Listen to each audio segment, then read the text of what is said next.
నేర్పించడం ఎంత కష్టమో నేర్చుకోవడం కూడా అంతే కష్టం. ఆ కష్టానికి ప్రతిఫలమే subscribe. Hello dear learning partners, ఈ వీడియోలో మనం సి లాంగ్వేజ్ అండ్ ప్రోగ్రామింగ్ యొక్క బేసిక్స్ గురించి తెలుసుకుందాం. సో ఈ బేసిక్స్ టాపిక్స్ అన్ని ఈ వీడియోలో డిస్కస్ చేద్దాం. అన్నట్లు మనం జీరో నుంచి స్టార్ట్ అవుతున్నాం కదా, సో ప్రోగ్రామింగ్ గురించి కూడా జీరో నుంచి తెలుసుకుందాం. And let start. What is programming? Programming అంటే సిస్టమ్ ముందు కూర్చొని కోడ్ టైప్ చేసేసి ఎగ్జిక్యూట్ చేయడం అయితే కాదు.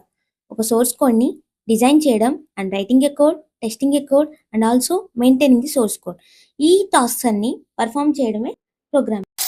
First thing designing. డిజైనింగ్ అంటే ఏదైనా ఒక ప్రోగ్రామింగ్ లాంగ్వేజ్ని యూజ్ చేసుకొని ప్రాబ్లమ్ స్టేట్మెంట్కి తగిన డిజైర్డ్ అవుట్పుట్ తీసుకురావడానికి కావాల్సిన ఇన్స్ట్రక్షన్స్ అన్నిటిని కలెక్ట్ చేసి వాటిని సిస్టమ్కి ఇన్పుట్ ఇవ్వడాన్ని డిజైనింగ్ అంటాం. And second thing writing. Writing అంటే creating a set of instructions that a computer can understand. అంటే మనం డిజైనింగ్లో తీసుకున్న ఇన్స్ట్రక్షన్స్ అన్నిటిని ఒక ఆర్డర్లో సిస్టమ్కి అర్థమయ్యే లాంగ్వేజ్లో ఒక ఫార్మాట్లో ఇన్పుట్ ఇవ్వడాన్ని రైటింగ్ కోడ్ అంటాం. And third thing testing. Testing అంటే మనం ఆల్రెడీ రాసిన కోడ్ని ఎగ్జిక్యూట్ చేసి అందులో ఎర్రర్స్ ఏమన్నా ఉన్నాయో, మనకు కావాల్సిన అవుట్పుట్ వస్తుందో లేదో చెక్ చేయడాన్ని టెస్టింగ్ అంటున్నాం. ఈ టెస్టింగ్లో ఒకవేళ ఎర్రర్స్ వస్తే దాన్ని రెక్టిఫై చేయడం కూడా ఒక part. And fourth thing maintaining. Maintaining అంటే updating and modifying the code. కోడ్ని ఎప్పటికప్పుడు అప్డేట్ చేస్తూ ఉండడం వల్ల ఆ కోడ్ ఎఫిషియెంట్గా వర్క్ అవుతుంది. Next thing what is programming language? Programming language అంటే సిస్టమ్తో మనం కమ్యూనికేట్ చేయడానికి మనం యూజ్ చేసే లాంగ్వేజ్ని ప్రోగ్రామింగ్ లాంగ్వేజ్ అంటాం. సో ఏదైనా ప్రోగ్రామింగ్ అంటే ప్రోగ్రామింగ్కి మనం ఏ లాంగ్వేజ్ అయినా వాడచ్చు, like Java, Python, C++, etc. Programming is used to create software applications, operating systems, websites, and also artificial intelligence. Programming requirements are problem solving skills, logical thinking, attention, and creativity. Finally, coming to our main topic, that is C programming.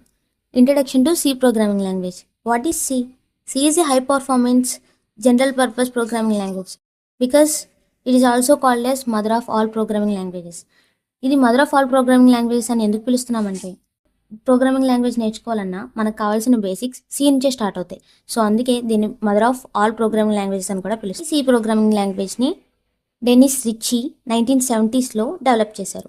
Should we learn C?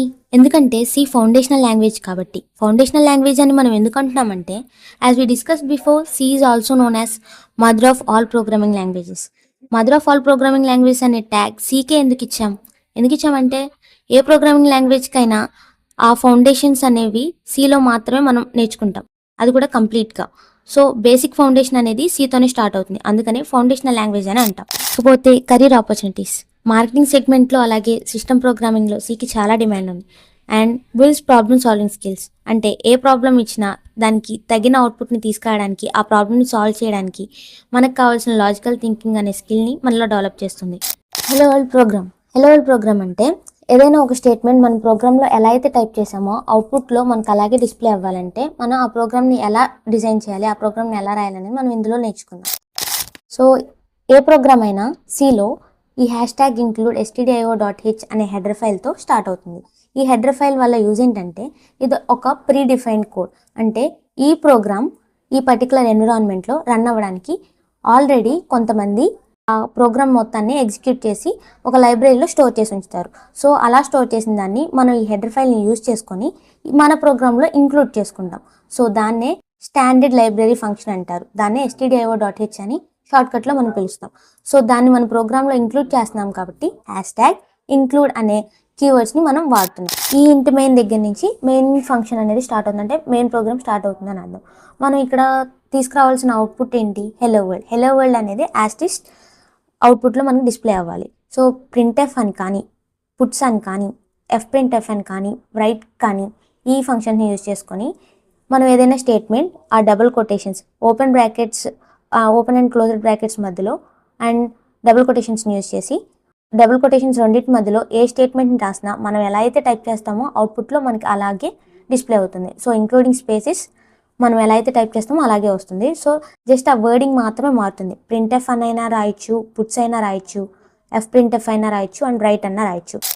కమెంట్స్ని ఎందుకు use చేస్తామంటే, ఏదైనా ఒక project are ఏ ప్రోగ్రామ్ని ఒకరికంటే ఎక్కువ మంది deal చేస్తూ ఉండొచ్చు. So ఆ పర్టికులర్ స్టేజ్ ఆఫ్ ప్రోగ్రామ్ ఏం రిప్రజెంట్ చేస్తుంది అని తెలియాలంటే మనకి అర్థం కాకపోవచ్చు. సో కమెంట్స్ని యూజ్ చేసి జస్ట్ ఆ స్టేజ్ ఆఫ్ ప్రోగ్రాంలో ఏం రిప్రజెంట్ చేస్తున్నాం అనేది ఒక మల్టీ లైన్ ఆర్ సింగిల్ లైన్లో మనం రిప్రజెంట్ చేయొచ్చు. సో ఈ కమెంట్స్ని యూజ్ చేయడం వల్ల అవుట్పుట్లో ఎలాంటి చేంజెస్ రావు. ఈ కమెంట్స్ని మనం 2 టైప్స్గా రిప్రజెంట్ చేస్తాం.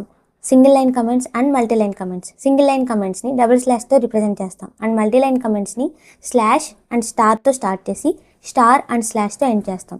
ఈ స్లాషెస్కి రెండింటికి మధ్యలో మనం రాసేదే కమెంట్. టోకెన్స్ అనేవి ఏ ప్రోగ్రామ్కైనా బిల్డింగ్ బ్లాక్స్ లాంటివి అండ్ ఇవి మనం కొన్ని స్పెషల్ వర్డింగ్స్ ఏవైతే మనం మన కోడ్లో రెగ్యులర్గా ఇంక్లూడ్ చేస్తూ ఉంటామో వాటికి స్పెషల్ మీనింగ్స్ ఉంటాయో వాటినే టోకెన్స్ అంటాం. So examples keywords, identifiers, constants, operators, separators, string litres etcetera. Keywords అనేవి కొన్ని రిజర్వ్డ్ వర్డ్స్ లైక్ ఇంట్, ఇఫ్, వైల్, ఫర్ ఎక్సెట్రా. వీటన్నిటికీ ఒక స్పెషల్ మీనింగ్ ఉంటుంది. బట్ ఆ వర్డ్కి ఎగ్జాక్ట్గా మనకి అర్థం కాకపోవచ్చు, బట్ దానికి మీనింగ్ ఉంటుంది. ఇవి మిగతా వేరియబుల్స్ కంటే డిఫరెంట్. వీటిని కీవర్డ్స్ అని అంటాం. ఐడెంటిఫైయర్స్ అంటే ఏదైనా ఒక వర్డ్ని యూజ్ చేసుకుని ఆ వర్డ్ ద్వారా దాని యొక్క ఫంక్షన్ని మనం తెలుసుకోగలగాలి. వాటిని ఐడెంటిఫైయర్స్ అంటాం. Example X, some, average etcetera. Constants అంటే ఏదైనా ఒక వాల్యూని మనం పర్టికులర్గా అసైన్ చేసేటప్పుడు ఆ ప్రోగ్రామ్ మొత్తంలో ఆ వేరియబుల్ యొక్క వాల్యూ ఫిక్స్డ్గా ఉండొచ్చు. సో ఎగ్జాంపుల్ పై వాల్యూ అంటే 3.14. సో అది ఆ ప్రోగ్రాంలో ఎక్కడ యూజ్ చేసినా పై అనే వర్డ్ ఎక్కడ యూజ్ చేసినా దానికి ఆ పర్టికులర్ ఫిక్స్డ్ వాల్యూ అనేది అప్లై అవ్వాలి. సో 3.14 అనేది కాన్స్టెంట్ అవుతుంది. సో 3.14, A, 5 ఎక్సెట్రా ఇలాంటివన్నీ కాన్స్టెంట్స్గా రిప్రజెంట్ చేస్తాం. ఆపరేటర్స్ అంటే అర్థమెటికల్ ఆపరేటర్స్, లాజికల్ ఆపరేటర్స్ ఇలా చాలా ఉంటాయి. ఎగ్జాంపుల్ అర్థమెటిక్ ఆపరేటర్స్లో తీసుకుంటే plus, minus, into, divided by ఇలాంటివన్నిటిని రిప్రజెంట్ చేసేవే సింబల్స్ని ఆపరేటర్స్ అంటాం. సపరేటర్స్ని యూజ్ చేసి మనం ఏదైనా ఒక బ్లాక్ ఆఫ్ కోడ్లో కొన్ని వేరియబుల్స్ని కానీ ఏవైనా స్టేట్మెంట్స్ని కానీ లేకపోతే ఏదైనా ఫంక్షన్స్ని కానీ డివైడ్ చేయొచ్చు. సో వాటిని మిగతా కోడ్తో క్లాష్ అవ్వకోకుండా, క్లమ్జీ అయిపోకుండా సెపరేట్ చేయడానికి మనం యూజ్ చేస్తాం. స్ట్రింగ్ లిటరల్స్ అంటే ఏదైనా ఒక స్ట్రింగ్ని మనం రిప్రజెంట్ చేయాలంటే వాటిని డబుల్ కోట్స్లో రిప్రజెంట్ చేస్తాం. Like hello world. ఇంతకుముందు మనం చూసిన హెలో వరల్డ్ ప్రోగ్రాంలో హెలో వరల్డ్ అనే ఒక స్టేట్మెంట్ని మనం రిప్రజెంట్ చేయడానికి డబుల్ కోట్స్ని యూజ్ చేసాం. సో ఆ డబుల్ కోట్స్లో మనం ఏదైతే రాస్తామో దాన్ని అది ఒకవేళ స్ట్రింగ్ అయితే దాన్ని మనం స్ట్రింగ్ లిటరల్స్ అంటాం. సో ఇప్పుడు దాకా మనం కవర్ చేసిన టాపిక్స్ అన్నిటిని అవి ప్రాక్టికల్గా ఎలా వర్క్ అవుతాయో చూద్దాం. సో ఇక్కడ హెడర్ ఫైల్ ఉంది కదా, #include stdio.h అని. ఒకవేళ ఈ హెడర్ ఫైల్ లేకపోతే అవుట్పుట్ ఎలా వస్తుందో చూద్దాం. హెడర్ ఫైల్ డిలీట్ చేసేస్తే ఎర్రర్స్ వస్తున్నాయి అంటే హెడర్ ఫైల్ మెయిన్ పార్ట్ అని అర్థం. అంటే సో ఆ హెడర్ ఫైల్ లేకపోతే మనకు ప్రోగ్రామ్ రన్ అవ్వదు. సో హెడర్ ఫైల్ ఇచ్చేసాను. ఇప్పుడు మళ్ళీ రన్ చేస్తాను. అవుట్పుట్ సేమ్ వచ్చింది, హెలో వరల్డ్ అని వచ్చేసింది. సో హెడర్ ఫైల్ పార్ట్ అయిపోయింది. నెక్స్ట్ ఇంట్ మెయిన్ అంటే మెయిన్ ఫంక్షన్ కదా. సో మెయిన్ ఫంక్షన్ అంటే మెయిన్ ప్రోగ్రామ్ అక్కడి నుంచి స్టార్ట్ అవుతుంది. ఈ విత్ ఇన్ బ్రేసెస్ లోపల ఉన్నదంతా మెయిన్ ప్రోగ్రామ్.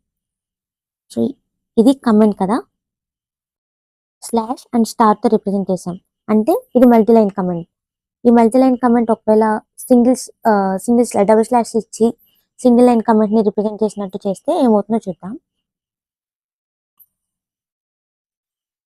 మళ్ళీ ఎర్రర్స్ వస్తున్నాయి ఎందుకంటే డబుల్ స్లాషెస్ అనేవి సింగిల్ లైన్ కమెంట్కి మాత్రం యూజ్ అవుతాయి, కానీ ఇక్కడ మల్టీ లైన్ కమెంట్ అనుకున్నది. సో దీన్ని మళ్ళీ చేంజ్ చేద్దాం.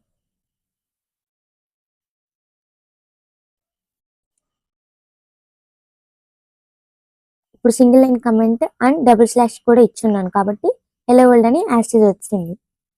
కమెంట్స్ మనం అక్కడ యూజ్ చేయడం వల్ల మనకి అవుట్పుట్లో ఎలాంటి చేంజ్ రావట్లేదు. సో కమెంట్స్ అనేవి ఏంటి, ఇప్పుడు అక్కడ మనం ఈ సి ప్రోగ్రామ్లో హెలో వరల్డ్ అని లేకపోతే ఒక స్టేట్మెంట్ ప్రింట్ చేస్తున్నాము అని మాత్రమే అవి మనకి డిటర్మైన్ చేస్తున్నాయి. ఇప్పుడు మల్టీ లైన్ కమెంట్ ఇచ్చాను కాబట్టి స్లాష్ స్టార్ ఇచ్చాను, అలాగే స్టార్ స్లాష్తో క్లోజ్ చేశాను. ఇప్పుడు ప్రోగ్రామ్ కరెక్ట్గా ఉంది, అంటే ఆ కమెంట్ కరెక్ట్గా ఉంది. ఇప్పుడు రన్ చేసి చూద్దాం, ఎలాంటి ఎర్రర్ రావట్లేదు. సో ఇప్పుడు ప్రింట్ఎఫ్ అంటే జస్ట్ ప్రింట్ఎఫ్ కాదు కదా, నేను చాలా మెథడ్స్ చూపించాను అంతకుముందు already. Just like print, puts, right. So అవన్నీ ట్రై చేసి చూద్దాం ఒకసారి. సో ఇప్పుడు ఈ ప్రింట్ఎఫ్ స్టేట్మెంట్ ఎలా యూజ్ అవుతుందో చూద్దాం. ఈ ప్రింట్ఎఫ్ అంటే ఈ ప్రింట్ఎఫ్ అనే వర్డ్ రాసి దాని పక్కనే స్పేస్ కూడా ఇవ్వకూడదు. స్పేస్ ఇవ్వకుండా రౌండ్ రేసెస్ లోపల డబుల్ కోట్స్ యూస్ చేసి ఆ డబుల్ కోట్స్ లోపల రాసిన మనం ఏదైతే స్టేట్మెంట్ ఉందో అది యాస్టీస్ మనకు అవుట్పుట్లో డిస్ప్లే అవుతుంది. సో ఇక్కడ స్లాష్ అని ఎందుకు యూజ్ చేశానంటే న్యూ లైన్లో ప్రింట్ అవ్వడానికి, అంటే వెంటనే ఆనుకొని కాకుండా నెక్స్ట్ లైన్లో ప్రింట్ అవ్వడానికి స్లాష్ అని యూజ్ చేసాం.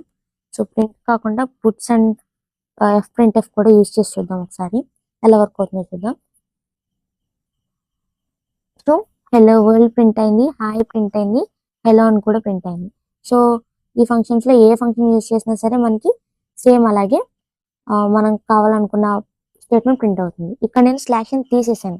స్లాష్ అని తీసేస్తే ఇలా వస్తుంది. అండ్ సెమీకాలన్ తీసేసేద్దాం. సెమీకాలన్ తీసినా ఎర్రర్స్ వచ్చేస్తున్నాయి. సో సెమీకాలన్ కూడా మనకి మేజర్ పార్ట్ అనేది ప్లే చేస్తుంది. హెలో వరల్డ్కి హాయ్కి మధ్యలో స్పేస్ లేదు. సో అది నెక్స్ట్ లైన్లో రావాలంటే ఇక్కడ నేను స్లాష్ ఎన్ అని పెట్టాలి. సో హెలో వరల్డ్ ఇక్కడ పెట్టినా ఎర్రర్స్ వస్తాయి. సో డబుల్ కోట్స్కి బయట కాదు, డబుల్ కోట్స్ లోపల స్లాష్ ఎన్ అని పెట్టాలి. ఒకవేళ ఆల్రెడీ ఇక్కడ స్పేస్ ఉంది, మళ్ళీ స్లాష్ అని పెడుతున్నాం, ఇప్పుడు ఏమవుతుందో చూద్దాం. సో ఆల్రెడీ స్పేస్ ఉంది అయినా సరే నేను స్లాష్ అని పెట్టాను కాబట్టి ఇక్కడ డబుల్ స్పేస్ వచ్చింది. సో ఇంకోసారి స్లాష్ అని పెట్టి చూద్దాం. సో 2 సార్లు స్లాష్ అని పెట్టాను కాబట్టి 2 లైన్ స్పేస్ వచ్చింది మనకి. And last return 0. రిటర్న్ 0 ఎందుకు వాడతామంటే అక్కడితో ఫంక్షన్ ఆగిపోతుంది. అక్కడితో మనకి ప్రోగ్రామ్ రన్నింగ్ అవ్వడానికి ఇంకేం లేదు దాని తర్వాత. సో అక్కడితో ఎండ్ అయిపోతుంది కాబట్టి లాస్ట్లో రిటర్న్ 0తో మనం ఎండ్ చేస్తాం. సో ఫ్లవర్ బ్రాకెట్స్ కూడా క్లోజ్ చేసేస్తాం అక్కడ.